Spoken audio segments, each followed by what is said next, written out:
మతాలు వేరైనా అందరి మార్గం ఒకటే, ఆశలు వేరైనా అందరి విశ్వాసం ఒకటే.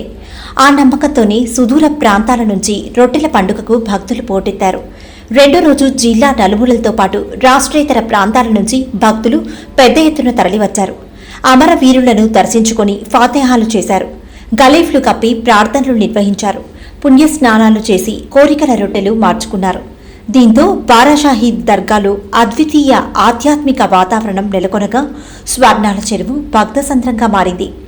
ఉద్యోగం, సంతానం, ఆరోగ్యం, విద్య రొట్టెలకు భలే గిరాకీ. ఉద్యోగం, గృహం, సంతానం రొట్టెలకు గిరాకీ కనిపించింది. ఎక్కువ మంది పెళ్లి, వ్యాపారం, ఆరోగ్యం రొట్టెలిచ్చి సంతానం, గృహ రొట్టెల కోసం ఆరా తీశారు. ఉద్యోగ రొట్టె చిన్న ముక్కైనా దొరక్కపోతుందా అని నిరుద్యోగ యువత ఆరా తీశారు. సంతాన రొట్టె ఎక్కువ మంది దక్కించుకునేందుకు వెళ్లడంతో స్వల్ప తోపులాట చోటు చేసుకుంది.